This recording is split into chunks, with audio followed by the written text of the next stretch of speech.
The Velveteen Rabbit, or How Toys Become Real, by Margery Williams.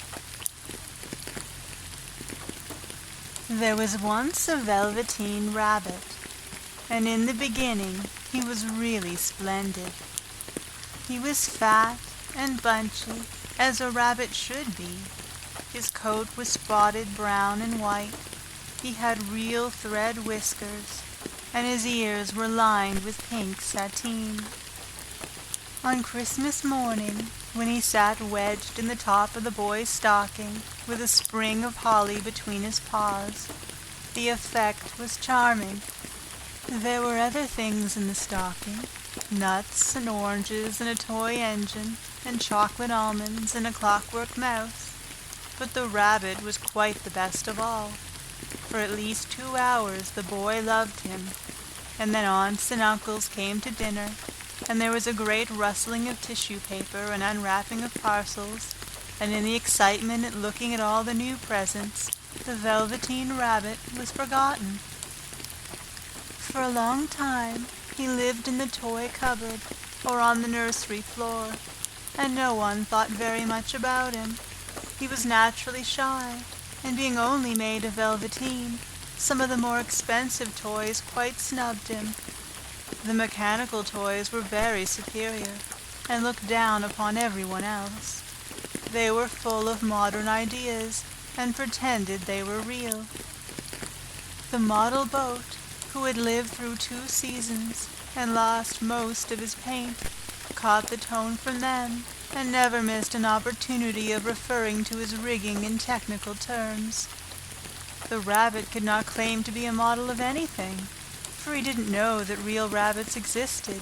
He thought they were all stuffed with sawdust like himself, and he understood that sawdust was quite out of date, and should never be mentioned in modern circles.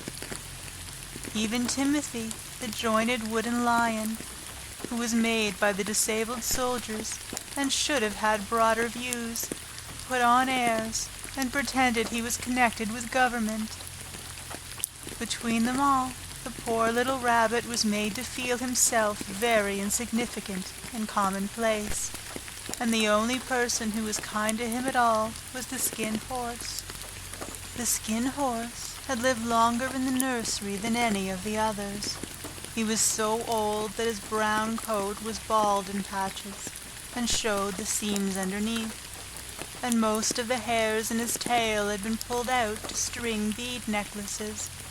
He was wise, for he had seen a long succession of mechanical toys arrive to boast and swagger, and by break their mainsprings and pass away, and he knew that they were only toys and would never turn into anything else.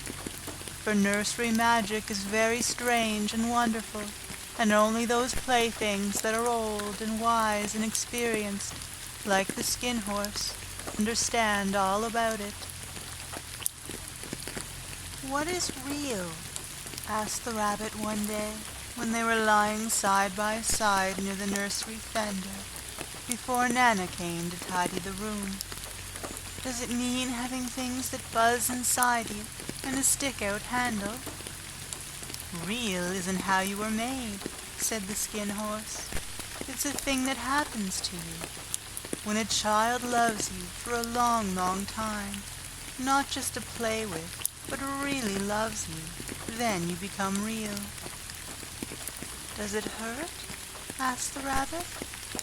"Sometimes," said the Skin Horse, for he was always truthful. "When you are real, you don't mind being hurt." "Does it happen all at once, like being wound up?" he asked, "or bit by bit?" "It doesn't happen all at once," said the Skin Horse. "You become. It takes a long time. That's why it doesn't happen often to people who break easily, or have sharp edges, or who have to be carefully kept. Generally, by the time you are real, most of your hair has been loved off, and your eyes drop out, and you get loose in the joints and very shabby. But these things don't matter at all, because once you are real, you can't be ugly, except to people who don't understand. I suppose you are real? Said the rabbit, and then he wished he had not said it, for he thought the skin horse might be sensitive, but the skin horse only smiled.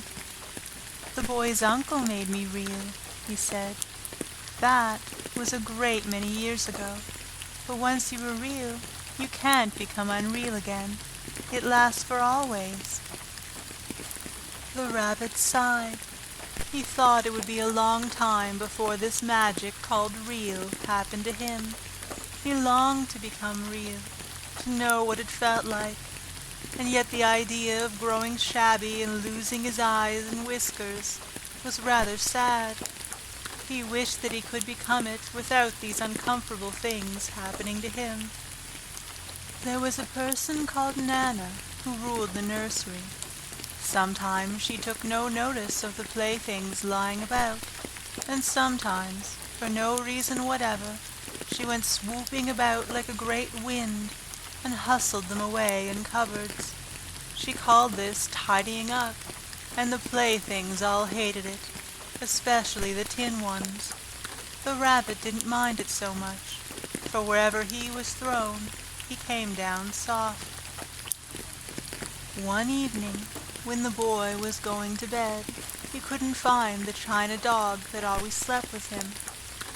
Nana was in a hurry, and it was too much trouble to hunt for china dogs at bedtime. So she simply looked about her, and seeing that the toy cupboard door stood open, she made a swoop. "Here," she said, "take your old bunny. He'll do to sleep with you." And she dragged the rabbit out by one ear and put him into the boy's arms. That night, and for many nights after, the Velveteen Rabbit slept in the boy's bed. At first, he found it rather uncomfortable, for the boy hugged him very tight, and sometimes he rolled over on him, and sometimes he pushed him so far under the pillow that the rabbit could scarcely breathe. And he missed, too, those long moonlight hours in the nursery, when all the house was silent, and his talks with the skin horse. But very soon he grew to like it, for the boy used to talk to him, and made nice tunnels for him under the bedclothes that he said were like the burrows the real rabbits lived in. And they had splendid games together, in whispers, when Nana had gone away to her supper and left the night light burning on the mantelpiece. And when the boy dropped off to sleep, the rabbit would snuggle down close under his little warm chin and dream, with the boy's hands clasped close round him all night long. And so time went on, and the little rabbit was very happy, so happy that he never noticed how his beautiful velveteen fur was getting shabbier and shabbier, and his tail becoming unsewn, and all the pink rubbed off his nose where the boy had kissed him. Spring came, and they had long days in the garden, for wherever the boy went, the rabbit went too. He had rides in the wheelbarrow, and picnics on the grass, and lovely fairy huts built for him under the raspberry canes behind the flower border. And once, when the boy was called away suddenly to go out to tea, the rabbit was left out on the lawn until long after dusk, and Nana had to come and look for him with a candle, because the boy couldn't go to sleep unless he was there. He was wet through with the dew, and quite earthy from diving into the burrows the boy had made for him in the flower bed, and Nana grumbled as she rubbed him off with a corner of her apron. "You must have your old bunny," she said. "Fancy all that fuss for a toy." The boy sat up in bed and stretched out his hands. "Give me my bunny," he said. "You mustn't say that. He isn't a toy. He's real." When the little rabbit heard that, he was happy, for he knew that what the Skin Horse had said was true at last. The nursery magic had happened to him, and he was a toy no longer. He was real. The boy himself had said it. That night, he was almost too happy to sleep, and so much love stirred in his little sawdust heart that it almost burst, and into his boot-button eyes that had long ago lost their polish, there came a look of wisdom and beauty, so that even Nana noticed it next morning when she picked him up and said, "I declare if that old bunny hasn't got quite a knowing expression." That was a wonderful summer. Near the house where they lived there was a wood, and in the long June evenings the boy liked to go there after tea to play. He took the Velveteen Rabbit with him, and before he wandered off to pick flowers or play at brigands among the trees, he always made the rabbit a little nest somewhere among the bracken, where he would be quite cozy, for he was a kind-hearted little boy, and he liked Bunny to be comfortable. One evening, while the rabbit was lying there alone, watching the ants that ran to and fro between his velvet paws in the grass, he saw two strange beings creep out of the tall bracken near him. They were two rabbits, like himself, but quite furry and brand new. They must have been very well made, for their seams didn't show at all, and they changed shape in a queer way when they moved. One minute they were long and thin, and the next minute fat and bunchy, instead of always staying the same like he did. Their feet patted softly on the ground, and they crept quite close to him, twitching their noses, while the rabbit stared hard to see which side the clockwork stuck out, for he knew that people who jump generally have something to wind them up, but he couldn't see it. They were evidently a new kind of rabbit altogether. They stared at him, and the little rabbit stared back, and all the time their noses twitched. "Why don't you get up and play with us?" one of them asked. "I don't feel like it," said the rabbit, for he didn't want to explain that he had no clockwork. "Oh," said the furry rabbit, "it's as easy as anything," and he gave a big hop sideways and stood on his hind legs. "I don't believe you can," he said. "I can," said the little rabbit. "I can jump higher than anything." He meant when the boy threw him, but of course he didn't want to say so. "Can you hop on your hind legs?" asked the furry rabbit. That was a dreadful question, for the Velveteen Rabbit had no hind legs at all. The back of him was made all in one piece, like a pincushion. He sat still in the bracken and hoped that the other rabbits wouldn't notice.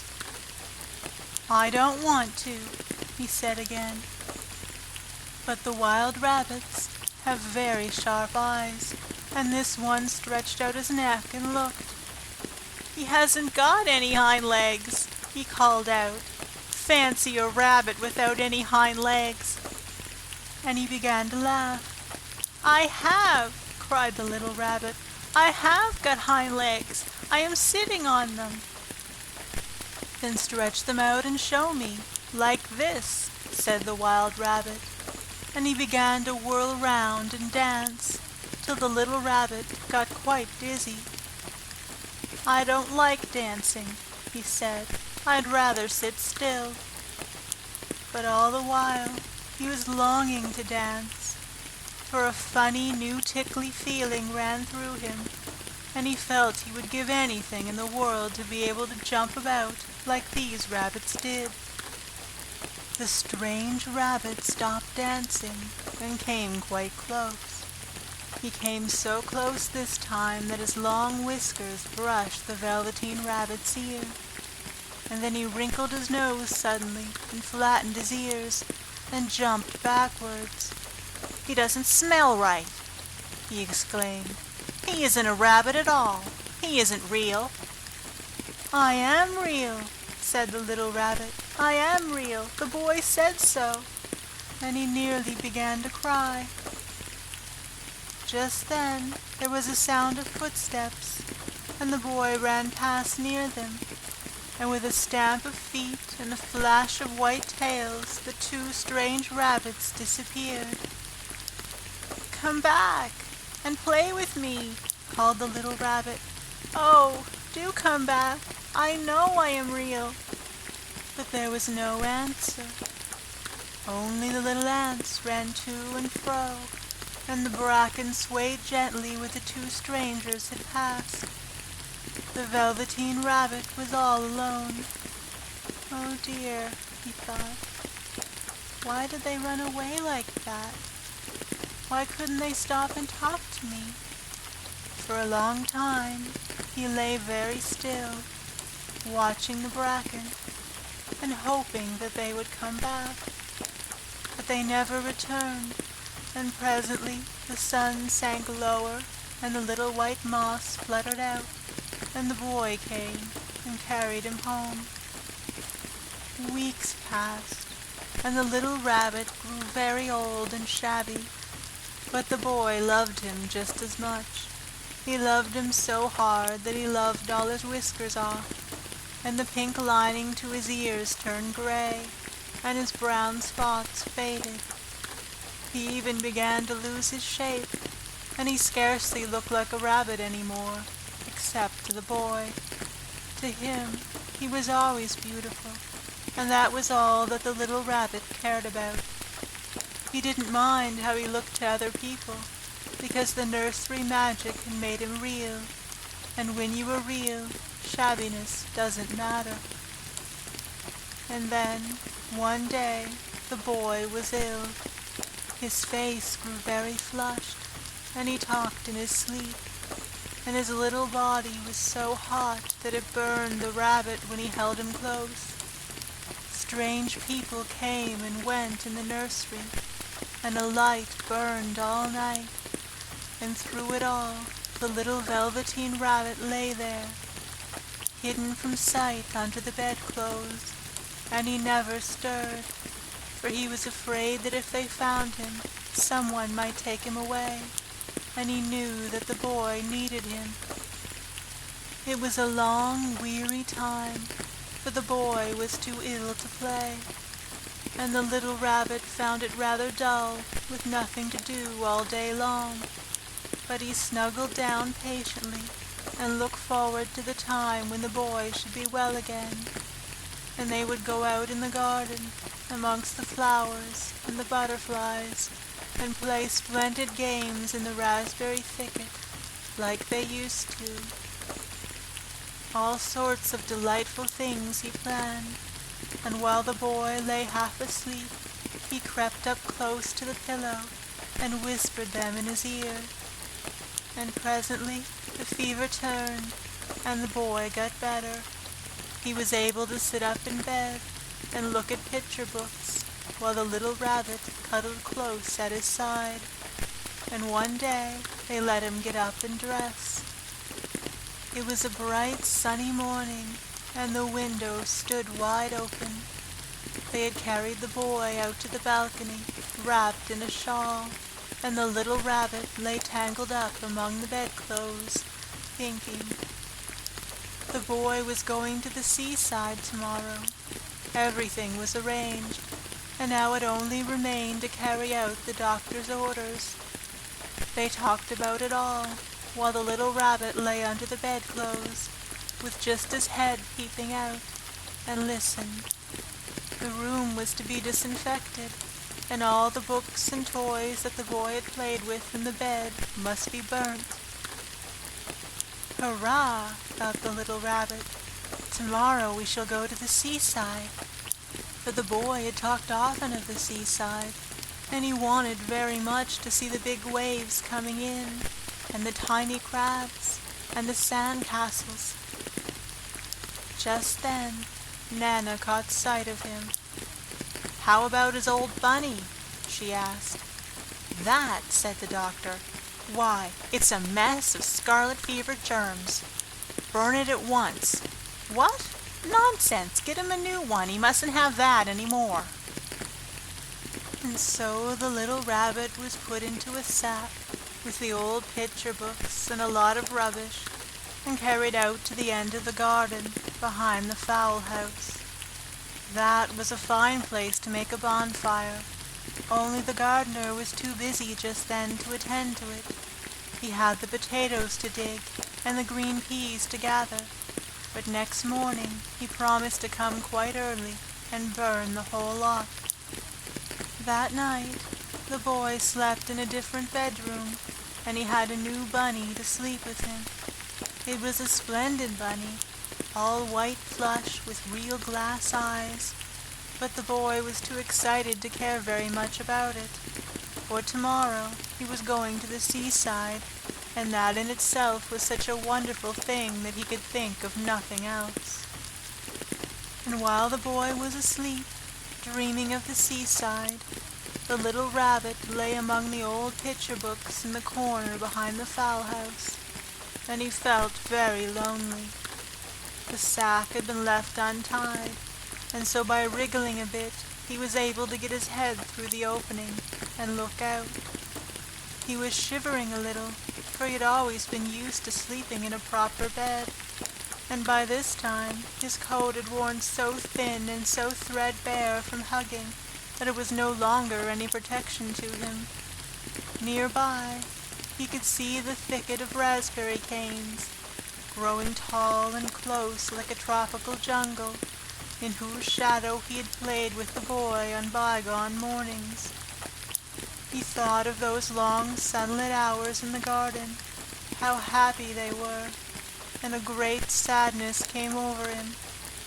He seemed to see them all pass before him, each more beautiful than the other, the fairy huts in the flower bed, the quiet evenings in the wood, when he lay in the bracken and the little ants ran over his paws, the wonderful day when he first knew that he was real. He thought of the skin horse, so wise and gentle, and all that he had told him. Of what use was it to be loved and lose one's beauty and become real if it all ended like this? And a tear, a real tear, trickled down his shabby velvet nose and fell to the ground. And then a strange thing happened, for where the tear had fallen, a flower grew out of the ground, a mysterious flower, not at all like any that grew in the garden. It had slender green leaves the color of emeralds, and in the center of the leaves a blossom like a golden cup. It was so beautiful that the little rabbit forgot to cry, and just lay there watching it. And presently the blossom opened, and out of it there stepped a fairy. She was quite the loveliest fairy in the whole world. Her dress was of pearl and dewdrops, and there were flowers round her neck and in her hair, and her face was like the most perfect flower of all. And she came close to the little rabbit and gathered him up in her arms and kissed him on his velveteen nose that was all damp from crying. "Little rabbit," she said, "don't you know who I am?" The rabbit looked up at her, and it seemed to him that he had seen her face before, but he couldn't think where. "I am the nursery magic fairy," she said. "I take care of all the playthings that the children have loved. When they are old and worn out, and the children don't need them any more, then I come and take them away with me, and turn them into real." "Wasn't I real before?" asked the little rabbit. "You were real to the boy," the fairy said, "because he loved you. Now you shall be real to everyone." And she held the little rabbit close in her arms and flew with him into the wood. It was light now, for the moon had risen, all the forest was beautiful, and the fronds of the bracken shone like frosted silver. In the open glade between the tree trunks, the wild rabbits danced, with their shadows on the velvet grass. But when they saw the fairy, they all stopped dancing and stood round in a ring to stare at her. "I brought you a new playfellow," the fairy said. "You must be very kind to him and teach him all he needs to know in Rabbitland, for he is going to live with you forever and ever." And she kissed the little rabbit again and put him down on the grass. "Run and play, little rabbit," she said. But the little rabbit sat quite still for a moment and never moved. For when he saw all the wild rabbits dancing around him, he suddenly remembered about his hind legs, and he didn't want them to see that he was made all in one piece. He did not know that when the fairy kissed him that last time, she had changed him altogether, and he might have sat there a long time, too shy to move, if just then something hadn't tickled his nose, and before he thought what he was doing, he lifted his hind toe to scratch it. And he found that he actually had hind legs. Instead of dingy velveteen, he had brown fur, soft and shiny. His ears twitched by themselves, and his whiskers were so long that they brushed the grass. He gave one leap, and the joy of using those hind legs was so great that he went springing about the turf on them, jumping sideways and whirling round as the others did, and he grew so excited that when at last he did stop to look for the fairy, she had gone. He was a real rabbit at last, at home with the other rabbits. Autumn passed, and winter, and in the spring, when the days grew warm and sunny, the boy went out to play in the wood behind the house, and while he was playing, 2 rabbits crept out from the bracken and peeped at him. One of them was brown all over, but the other had strange markings under his fur, as though long ago he had been spotted, and the spots still showed through. And about his little soft nose and his round black eyes there was something familiar, so that the boy thought to himself, "Why, he looks just like my old bunny that was lost when I had scarlet fever."